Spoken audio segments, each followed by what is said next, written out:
बागेश्वर धाम में मौज तो गढ़ा गांव की है, श्रद्धालुओं की परवाह किसे है। वायदा था कि बागेश्वर धाम बन गए। गढ़ा गांव की कहानी भी कहूंगा तो बता दूं कि छतरपुर जिले के इस छोटे से गांव में 70 से 100 घर होंगे और करीब 1000 लोगों की आबादी। मगर इन दिनों गांव वालों की पौ 12 है। वजह है बागेश्वर धाम सरकार वाले महाराज पंडित धीरेन्द्र कृष्ण शास्त्री का जलवा और उनकी दिनों दिन तेजी से बढ़ रही लोकप्रियता।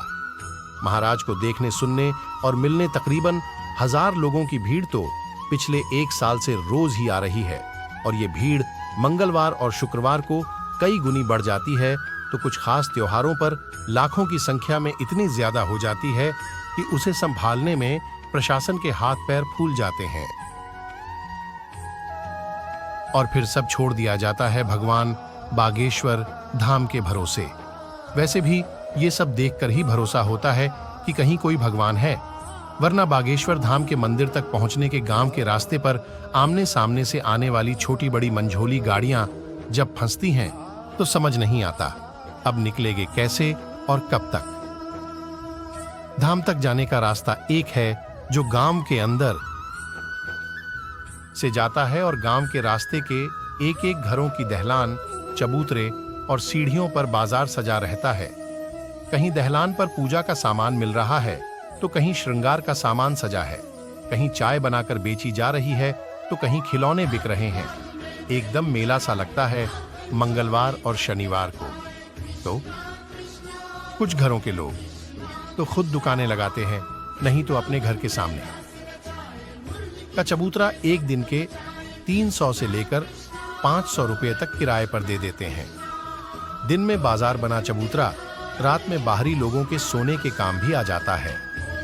खटिया बिछाकर यहां पर रात में लोगों को सुला भी दिया जाता है। वैसे इस गांव में आने वालों के रुकने के लिए होटल तो नहीं, घरों में ही होम स्टे खोल लिए गए हैं और तकरीबन सभी के नाम बागेश्वर धाम महाराज के नाम पर हैं।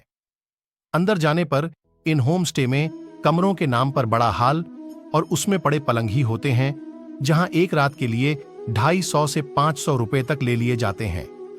इन होम स्टे के अलावा दिन में चलने वाले भोजनालय भी रात में लाज में बदल जाते हैं। यहां पर भी जमीन पर या किराए के फोल्डिंग वाले पलंगों पर लोगों को सुलाकर पैसे वसूल लिए जाते हैं। वैसे दिनों दिन आ रही भीड़ को थामने के लिए कुछ नए इंतजाम किए जा रहे हैं, मगर जिस गति से उनका काम चल रहा है उससे लगता है कि बागेश्वर धाम आने वाले लोगों की परेशानियां कुछ महीने और दूर नहीं होंगी। अब जिस गांव में रुकने ठहरने की अच्छी व्यवस्था ना हो तो वहां कैसे औपसार्वजनिक शौचालयों और उसमें भी। हमारी कहानी अच्छी लगी हो तो चैनल को सब्सक्राइब करके बेल आइकन को जरूर ऑन करें और वीडियो को लाइक करें।